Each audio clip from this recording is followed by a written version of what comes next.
Hello lovely people, welcome to my autumn TBR. Doobie doobie doobie doobie doobie doobie doobie doobie doobie doobie doobie doobie doobie doobie doobie doobie doobie Sophie vlogs. I do not really do TBR videos. I have a great respect for the people who are able to set themselves books to read at the start of every month and have the time to then record the wrap up at the end of every month, because that's impressive planning. I'm a mood reader, and if I try and set myself books to read I get distracted by other things, which I really enjoy, so it's not a complaint, it's just an observation. And then B, I try and all of my book chat roundups are usually posted months after I've recorded them, because I'm trying to have a variety on this channel rather than just wrap up, blah, you know? Which is a babbly way of saying that I don't normally do this. But I am really on the autumn hype train this year. I like autumn all of the time. But especially this year, I'm not a human who can really handle extremes of temperature. So we've had snow, we've had baking hot heat wave, and currently we're having lovely little drizzly grey days and stuff like this. And it's really soothing my soul to just have average, normal. It's not pissing it down. It's just drizzly, and I'm here for it. So I'm feeling the hype is what I'm rambling my way towards saying. So I have picked out a couple, she says, looking at her pile, a number of books which somehow are tapping into these autumn yearnings that I have, and I'm gonna attempt to read them. I'm using autumn as a broad term. This isn't a month-long reading list. This is just during the season of autumn, and then hopefully at some point in autumn I will post a wrap-up where I will have actually read all of these. So let's go into it. A number of these are going to be very recognisable if you've watched any of my latest haul videos, including Strange Magic by Sid Moore. This is essentially a witchy mystery type book, and you know when I'm going to try and read this? I'm going to try and read this around Halloween time. I confused this with the film called Strange Magic, which is, I think, a completely different thing and nothing to do with this book whatsoever. But essentially, Rosie Strange, who doesn't believe in witches, inherits the ramshackle Essex Witch Museum, and there are a number of characters who are gonna end up drawing her into this centuries-old mystery type thing. And suffice to say, it sounds I'm not very good with spooky things. I like the concept of Halloween and the idea of being spooky, but I'm also not very good at being scared. So I think this is just going to be an atmospheric witchy mystery novel, which is my kind of spookiness. So yes, that's my Halloween read sorted right there. Everything else is not really themed around Halloween in any way, but there are vibes. So, next up is Northanger Abbey by Jane Austen. This is, to my understanding, a slightly gothic-y Jane Austen one. I've read Pride and Prejudice, Emma, and I've seen the film of Sense and Sensibility and some other adaptations and stuff, but I've not ever actually consumed anything to do with Northanger Abbey. But Crystal Lynn, I think that's your name, who is an amazing booktuber who I just love all of her videos, and yet I'm not 100% sure if I've got her name right, recently read this, I believe, and she gave a really gushing recommendation about it. So my understanding is that Catherine Morland goes to Northanger Abbey, and then gothic-y things happen, but also potentially romance? I don't know, but I've wanted to explore some more Jane Austen again recently, and I thought in this little season of spookydom, why don't I go for a slightly more gothic one? Continuing to ride this vaguely gothic-y train, I've got Castle Door by Daphne du Maurier. Now this seems really interesting to me. I generally really enjoy Daphne du Maurier, apart from The House on the Strand. Didn't love that one very much, but Rebecca and Jamaica Inn, yes. This sounds super interesting. So, this novel began life as the unfinished last novel of Sir Arthur Quiller Couch, the celebrated Q, and was passed by his daughter to Daphne du Maurier. So Daphne du Maurier has finished someone else's book, is my understanding of this, and specifically this is a retelling of Tristan and Isolde, except a chance encounter between a Breton onion seller and the newlywed Lynette Lohan, I'm sorry about all of my pronunciations, launches their tragic story, taking them in the fateful footsteps of the doomed lovers of Cornish legend. A. I love me some Cornwall legends. B. Specifically love me some Tristan and Isolde. And then C. love me some Daphne du Maurier. So I'm imagining sort of I don't know if it is going to be gothic. I may have just projected that onto Daphne du Maurier from my previous experiences of her. but like this interesting retelling of Tristan and Isolde, like a bit of tragic love for some autumn times. I don't know why that seems to be an association. Next up I'm going to go for a little bit of non-fiction, and that's The Gastronomical Me by MFK Fisher. I hauled this in my birthday haul recently.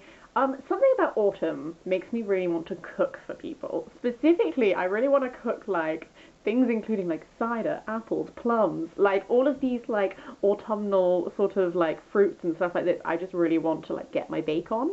And so I thought it would be quite nice to read some food writing while I'm having all these like food making cravings.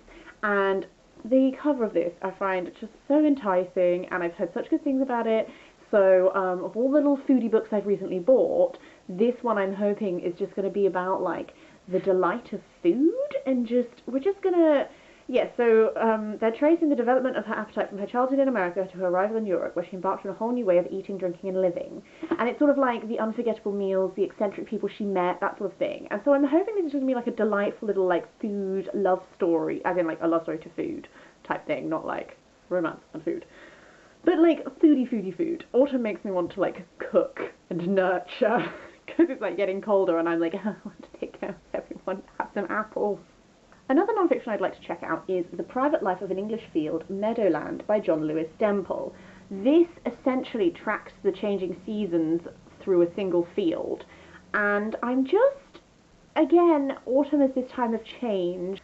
You have like spring, time of rebirth, summer, like everything flourishing and hot, and then autumn is like when the things start to change again, and like the leaves start to turn and stuff like this, and it's making me consider like nature and the natural world and stuff like this. So I thought a little bit of nature writing might be quite nice to dip into, and sort of like, as it's becoming more noticeably different and colder and cooler and stuff, I can be like exploring the seasons changing in this little meadowland type thing. This. And then, to change tack entirely, we've got The Wild Folk by Sylvia V. Lindstedt. This was actually sent to my work. We get like kids' books sent to us sometimes, and people take them home, and I took this one home despite the fact I have no children, because I took it home for myself. First of all, adorably, it came with little wildflower seeds that you can plant, so I'm going to have to save these for spring, but they will be getting planted at some point. The Wild Folk, I'm just going to read you a little bit. In the land of Farallone, the city dwellers' greed for star gold threatens to destroy the mystical wild folk of the country. Their only hope rests with two young hares and their human companions, Tin, an orphan city boy with passion for invention, and curious country girl Comfrey. So these two kids and these two hares are going to go on this journey to try and protect this stuff. Essentially, I was inspired because Charlie, at Charles Heathcote, did his August wrap-up was he'd been reading children's books, and it made me want to read kids' books again. Like, I have some kids' books in my to-read list. I just haven't read any for a while. And it's just made me want to, like, pick up some sort of, like, delightful, like, little adventure. I don't know, like, there's something so... If you read, like good children's books can be just, like, really remind you of, like, why you began to like reading in the first place and stuff. And this one has such an enticing, lovely little cover, and it's been sat on my little pile for a while. So I'm quite excited to like dip in and have like a little frolicsome adventure with some hares. Final two books are Gazeta Yummy by Jane Harris. I went to a literary themed wedding, which was just as fantastic as it sounds, and they hand-picked for every guest a book that they thought they would enjoy, and this is the book I got given. So this book focuses on Harriet Baxter, who in 1933 decides to put straight her history with Ned Gazzetti, a famous artist. And then what I imagine this is then her like going back and telling you the story of how they met. She gets involved with him and his family, and then some sort of tragedy strikes, and Harriet's connection with them disintegrates into mystery, deception, and potentially life-changing accusations.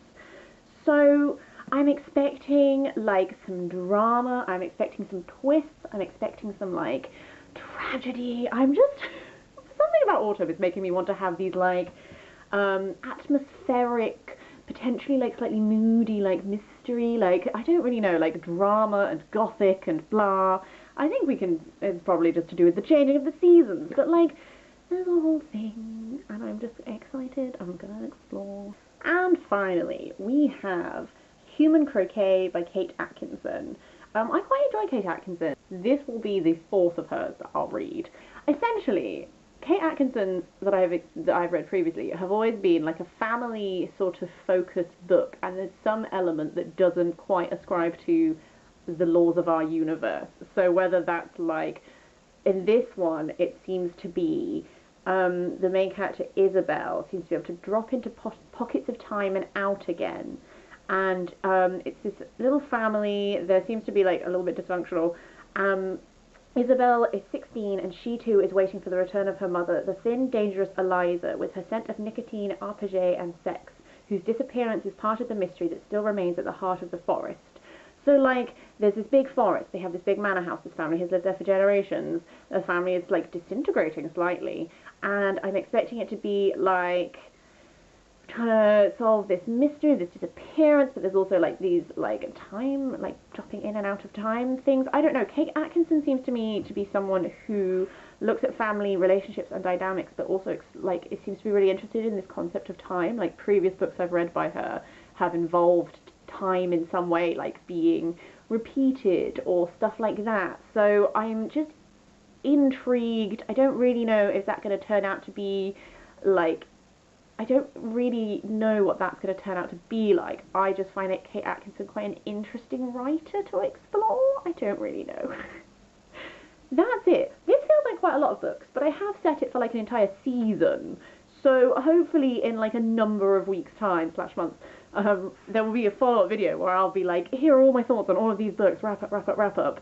As for now, do you have any thoughts on this?